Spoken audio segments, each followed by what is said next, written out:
زارا أنا نعخك مرعب بفصو ما يكلني أنا نزخون سب فقركب زخر عين السواي كن بجاخ نزمرعى بعال خدوه بليو زهرا نزكتن ببن كلا عالم بالعلي أزورت كويني يسمع إذن فقري تاريخ جنا كيتجمره كميلو كابك أكيلو بزحات النفوتوا زهران چاندران استسيم الدراما ناي مجمرتا كفال حيزركم مزيلخو حجون بحطخم مسارت إذا زهران چاندران استسيمت ناي هند فيلمي بتخطاتا لملك حيزنا لكم قريبنا لنا قصال كفالات من تخيمرتكم دما حجي سابسكرايب بورو إذا چانال غنا حدش كم مخان متن ناتكم فورن دقفن ناي عاوي حيليو سلازن هزي فيديو كتم رأيكم لايك كم اونزلكم رئيتو كومنت بمقبار اتوابعني حجي دلوات انت هوينكم كتا ناب كفال حدا كنحلفينا سنة يزانحيد التاريخ سجمر أو دباين أبتاو قبتين زمناويتن زخونت كتمايو چاندرا استبهال من إساي أمشت ما يكوينو صولتي قبر نبرا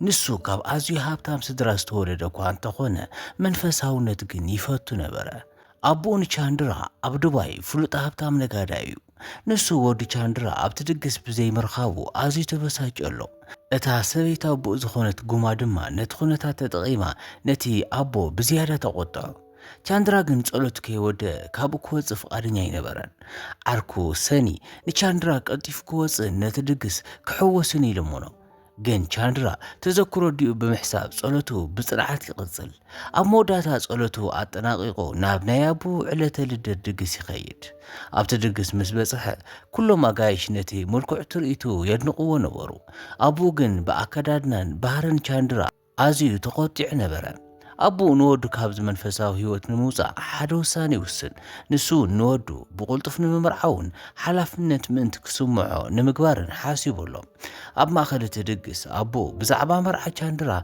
بهاندبتي وج إذا تسبي زيتا قوارو لنقر نچاندران نسيتي أبو قمان يسنبرم قما چاندرا كمرعون نبرت تقزا كوكوها صرن ايتدلنيا أب كندو ناتاودي داني نايتجزا أنكو وراسو كونيات منه أبو جن زوسانة كمزي غير بقلت يزارب أبو نشاندراز مرز المرعات أب هاجر هندي اتنبر غاليا نسا نايلاكش من عندان كروا عرك زخونة ناي فيديو شاتر غاليا سوما دما زاراك خون كله أزيا لبا من حيال نقولان سيت مخانا ينقرلا أبو إذا قال نشاندرا نبتغك لنيا مسمر هيوت كمتمرسو يأمنيو چاندرا قل نزا حساب مرعا بفزوم كأبو لايكالن نسو حجون حزن زموتتا ديو كابلبو أيوزن سلاز حدش نايفور الركب نمجمار دلوب كمزي خوني حسب نزلو سانو دما نابو قز نقز نمزرابي دالو أبز جزء تاريخنا نابنا هند جزءات جوجراتي وسدنا أو دما زارا مستبهالت صبغتن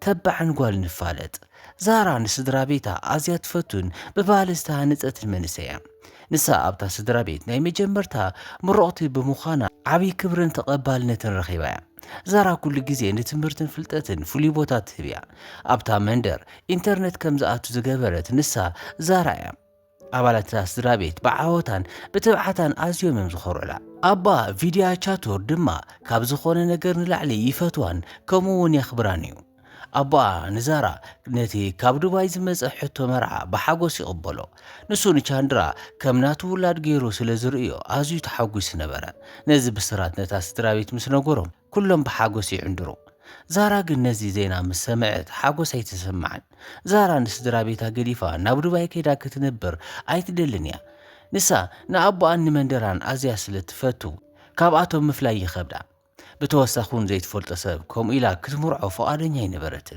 سلازنا تحتو مرعا بونو بو كم زيت قبلو نأبو أتنقرو أبو أغن بوسانا كروكوان تبولو كقد دايدلين نسا سئلي چاندرا رئيا نايمود أتاوسانا أكتب إلمنا زارا أب مجمرتا نتسئلن مرعي فقادن ينبرتن قندما لبابو أن خيت حزن كتبل نتسئلين مرعي تسامع زارا سئلي چاندرا أب كمبيوتر مسرعيتو حدث تفلي سميت سمع بفلاي أبي عينتي چاندرا أبي حزنن حق انتري إذا نعينتي كرمي حجي أب حلما زرعيتنا عينتي مسلانا برا بزم هنا دما لبا بو نابو مزنبالي جمر كابز جزيزي ندحر زارا بزعبا چاندرا محسابها يقوارزتن نحبتا كوسوم السباي فولي كم زخونة بحشوتات نقرا ሕጂ ነቲ ሕቶ መርዓ ኣይቅበልን ዝብል ሓሳባ ተቐይሩ እዩ። ዛራ ንቻንድራ ንምምርዓው ኣብ ልባ ኣብ ጽኑዕ ውሳነ ትበጽሕ። ኣብዚ መንጎ ኣብ ዱባይ ዝነብር ቻንድራ ምስ ኣቡኡ ይባስ። ቻንድራ ነቲ መርዓ ብፍጹም ከም ዘይቕበሎ ንኣቡኡ ብትብዓት ይነግሮ። ኣቡኡ ግን እቲ ውሳነ ከም ዝተመሓላለፈን ዝኾነ ሰብ ከም ዘይቕይሮን የጠንቅቆ። እዚ ባእሲ ኣብ መንጎ ክልቲኦም ዓብዪ ዘይምርዳእ ይፈጥር። ቻንድራ ንኣዲኡ ብሞት ዝሰኣና ገና ብንእስነቱ እንከሎ እዩ ነይሩ። እዚ ፍጻመ ኣብ ውሽጢ ልቡ ዓብዪ በሰላ ገዲፉ እዩ ሓሊፉ። ንሱ ኣቡኡ ካልአይቲ ሰበይቲ ምምርዓው ክሳብ ሕጂ ክቕበሎ ይኸብዶ እዩ። ስለዚ ናይ ባዕሉ ፍቕርን ህይወት መርዓን ንምጅማር ይፈርሕ እዩ። ሰበይቲ ኣቡኡ ዝኾነት ጉማ ድማ ናይ መርዓ ቻንድራ ንምትዕንቃፍ ኣብ ውሽጣ ሓሲባ ኣላ። ንሳ ቻንድራ ካብ ገዛ ወፂኡ ናታ ወዲ ዳኒ ቦይኑ ወራስ ክኸውን እያ ትደሊ። ኣቦ ናይ ቻንድራ ግን ንቻንድራ ናብ ሂንዲ ልኢኹ ንዛራ ክምርዐዋ ቆሪጹ ኣሎ። ጉማ ነዚ ውጥን ብኸመይ ከም እተፍርሶ ብተንኮል ተሰላስል። ቻንድራ ምስ ኣቡኡ ምዝራብ ዋላ ሓንቲ ፍታሕ ከም ዘየምጽአሉ ይግንዘብ። ስለዚ ነቲ ጉዳይ ብቐጥታ ምስ ዛራ ንምፍታሕ ይውስን። ንሱ ዛራ በዓላ ነቲ መርዓ ምእንቲ ክትስርዞ ሓደ ውጥን ይውፅእ። እዚ ውጥን ግን ናይ ክልቲኦም ህይወት ንዘለኣለም ዝቕይር ክኸውን እዩ። ቻንድራ ንዛራ ዝኸውን ሓደ ምስጢራዊ ደብዳቤ ምጽሓፍ ይጅምር። ኣብቲ ደብዳቤ ንዓዓ ክምርዖ ከም ዘይኽእል ብግልፂ የስፍር። ንሱ ንዝኾነ ሰብ ፍቕሪ ክህብ ከም ዘይኽእል ኣብቲ ጽሑፍ ይገልጽ። ነዚ ውሳነ እዚ ድማ ንሳ ባዕላ ንስድራ ቤታ ክትነግሮም ሕድሪ ይብላ። እዚ ደብዳቤ ፖስታ ናብ ጉጃራት ይለኣኽ። ቻንድራ ነቲ ደብዳቤ ክሰዶ እንከሎ ኣብ ልቡ ዓብዪ ጭንቀት ነይርዎ እዩ። ንሱ ስምዒ ዛራን ስድራ ቤታን ከም ዝጎድእ ብግቡእ ይፈልጥ እዩ። ግን ድማ ናይ ሓሶት ህይወት ካብ ምንባር ሓቂ ምዝራብ ከም ዘሐይሽ ይኣምን ነበረ። ኣብ ሂንዲ ብወገን ዛራን ስድራ ቤታን ብዜና እቲ መርዓ ኣዝዮም ተሓጒሶም እዮም። ኩሎም ኣዝማድ እንዳመፁ ንዛራ ሰናይ ትምኒቶም ይገልጹላ። ኣቦ ኣብ ቪድያ ቻቱር መርዓ ጓሉ ብዓብዪ ድምቀት ንምኽባር ምድላዋት ጀሚሩ ኣሎ። እቲ ገዛ ብምሉእ ብሓጎስን ብፍሽኽታን ተመሊኡ ነበረ። ሓፍቶ ኣቦኣ ናይ ዛራ ዝኾነት ድጉባ ግን ብዛዕባ ዝመርዓ ጥርጣሪ ነበራ። ንሳ ቅድሚ ሕጂ ንስድራ ቤት ቻንድራ ብግቡእ ትፈልጦም እያ። ሰበይቲ ኣቦኡ ጉማ ክሳብ ክንደይ ሕማቕ ምዃና ንሓዋ ትነግሮ። ኣቦኣ ግን ብባህሪ ቻንድራ ብምእማን መርዓ ጓሉ ንምቕጻል ይውስን። ዛራ ሕጂ ብዛዕባ ቻንድራ ኣብ ነፍሲ ወከፍ መዓልቲ ምሕሳብ ጀሚራ ኣላ። ንሱ ኣብ ሕልማ እንዳመፀ ህይወታ ብሓጎስ ክመልኦ ይረኣያ። ንሳ ምስኡ ትሕልፎ ናይ ጽባሕ ህይወታ ብሃንቀውታ ትጽበ። ንሓፍታ እውን ብዛዕባ ቻንድራን ብዛዕባ ፍቕሩን ደጋጊማ ትዕልላ። ኣብዚ ናይ ሓጎስ ግዜ ደብዳቤ ቻንድራ ኣብ ገዛ ዛራ ይበጽሕ። ዛራ ካብ ቻንድራ ዝተለኣኸ ናይ መጀመርታ ናይ ፍቕሪ ደብዳቤ ኢላ ትሓስብ። ልባ ብሓጎስ እንዳሃረመ ነቲ ደብዳቤ ንምኽፋት ናብ ክፍላ ትጎይ። ሓብታ ኩሱም ድማ ነቲ ደብዳቤ ንምርኣይ ኣዝያ ሃንጢያ ንዛራ ትከታተላ። ዛራ ነታ ደብዳቤ ክተንብብ ምስ ጀመረት ፍሽኽታ ኣቡኡ ንቡኡ ይጠፍእ። ቻንድራ ኣብቲ ደብዳቤ ንዓዓ ክምርዓዋ ከም ዘይደሊ ጽሒፉ ነበረ። ንሱ ብፍጹም ከፍቅራ ከም ዘይኽእልን እቲ መርዓ ክስረዝን ሓቲትዋ ነበረ። በዚ ጽሑፍ እዚ ምኽንያት ድማ ልቢ ዛራ ከም ምስትያ ተሰባበረ። ዛራ ዒንታ ብንብዓት ተመሊኡ ነቲ ደብዳቤ ደጋጊማ ተንብቦ። እቲ ዝረኣየቶ ጥዑም ሕልሚ ኩሉ ብሓንሳብ ናብ ዘይነበረ ተቐየረ። ቻንድራ ዋላ ሓንቲ ከይተፋለጡ ስለምንታይ ክሳብ ክንዲዚ ከም ዝጸልኣ ክርዳእ ኣይከኣለን። ኣብ ክፍላ ኮይና ብኸቢድ ሓዘንን ስንባድን ትወሓጥ። ኣብዚ ግዜ እዚ ኣቦኣ ቪድያ ቻቱርን ሙሉእ ስድራ ቤትን ኣብ ሓጎስ እዮም ዘለዉ። ንሳቶም ምስ ቻንድራን ኣቦኡን ብናይ ቪድዮ ጻውዒት ንምዝርራብ ተዳልዮም ኣለዉ። ኣቦኣ ንዛራ ጽቡቕ ክዳን ጌራ ናብቲ ናይ ቪድዮ ጻውዒት ክትመጽ ይጽዋዕ። ዛራ ግን ነቲ ኣብ ኢዳ ዝሓዘቶ ደብዳቤ ሒዛ እንታይ ክትገብር ከም ዘለዋ ተደናጊራ እያ። ዛራ ነዚ ሕማቕ ዜና ናብኣ ብኸመይ ከም እትነግሮ ኣይትፈልጥን። ኣቦኣ ነዚ መርዓ ክሳብ ክንደይ ዓብዪ ዋጋ ከም ዝህቦ ብግቡእ ትፈልጥ እያ። ንሳ ነቲ ሓቂ እንተተዛሪባ ልቢ ኣቦኣ ብሓዘን ከም ዝስበር ትርዳእ እያ። ስለዚ ስቕ ኢላ ንብዓታ እንዳደረዘት ናብ ኣቦኣ ክትከይድ ትግደድ። ብወገን ዱባይ ድማ ቻንድራ እቲ ደብዳቤ መውፅሑ የረጋግጽ። ዓርኩ ሰኒ ቻንድራ ዝገበረ ነገር ዓብዪ ጌጋ ምዃኑ ይነግሮ። ስምዒት እታ ጓል ከይሓለወ ከምዚ ዓይነት ሕማቕ ውሳነ ምሕላፉ ይወቕሶ። ቻንድራ ግን ሕጂ ኣብ ውሳኑ ጸኒዑ ሓሳቡ ከም ዘይቕይር ይዛረብ። ኣቦኡ ናይ ቻንድራ ግን ወዱ ዝለኣኾ ምስጢራዊ ደብዳቤ ኣይፈልጥን። ንሱ ወዱ ንዛራ ብቪድዮ ምስ ረኣያ ብዝያዳ ከም ዝፈትዋ ተኣማሚኑ እዩ። ስለዚ ኮምፒዩተር ኣዳልዩ ንስድራ ቤት ቪድዮ ቻቱር ብቪድዮ ይጽበዮም። ቻንድራ ንኣቡኡ ንዘይምሕዛን ኢሉ ኣብቲ ናይ ቪድዮ ጻውዒት ክርከብ ይግደድ። ስድራ ቤት ዛራ ንዛራ ኣብ ቅድሚት ኮምፒዩተር የምጽዋ። ዛራ ልባ ብሓዘን ተሰይሩ እኳ እንተኾነ ፍሽኽ ንምባል ትፍትን።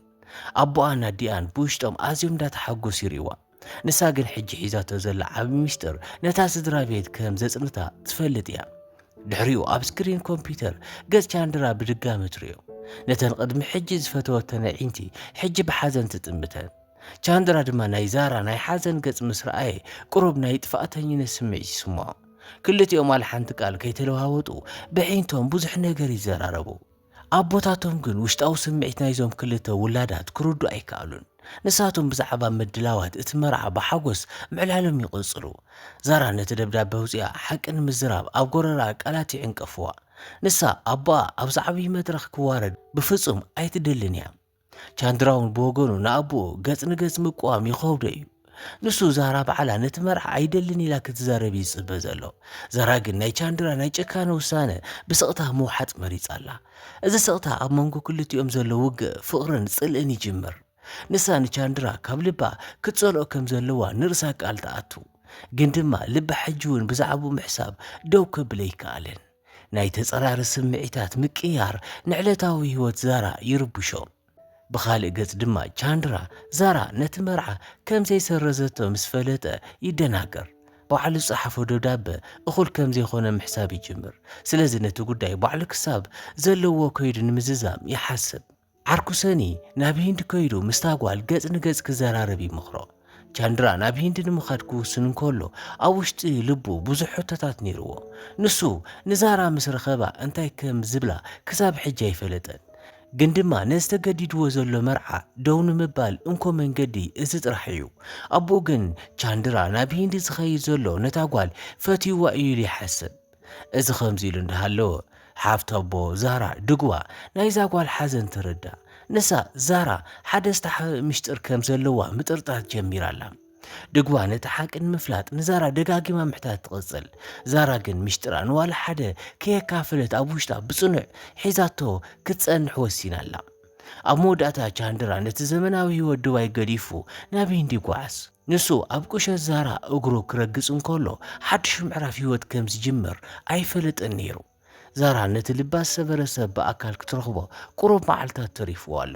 ርክብ ናይዞም ክልተ መንእሰያት ዓብዪ ወጥርን ድራማን ከም ዝፈጥር ይፍለጥ እዩ። እዚ ታሪኽ ውህደት ናይ ፍቕሪ፣ ክብርን፣ ስድራ ቤትን ስብራት ልብን እዩ። ዛራን ቻንድራን ከይደለዩ ብዕድል ተኣሳሲሮም ኣለዉ። ክልቲኦም ናይ ገዛእ ርእሶም መሰል ንምሕላው ኣብ ዓብዪ ቃልሲ ይኣቱ። ነብሲ ወከፍ ክፋል ናይዚ ድራማ ልቢ ዘንጠልጥል እዩ። ስድራ ቤታቶም ብሓጎስ ክውጥኑ እንከለዉ እዞም መንእሰያት ግን ብሓዘን ይቃጸሉ ኣለዉ። ናይ ቻንድራ ናብ ሂንዲ ምእታው ነዚ ዝተሓላለኸ ድራማ ሓዱሽ ትርኢት ክህቦ እዩ። እቲ ሓቂ ምስ ተቓልዐ ናይ ክልቲአን ስድራ ቤታት ምላሽ እንታይ ከም ዝኸውን ንምርኣይ ትጽቢት የድልየና እዩ።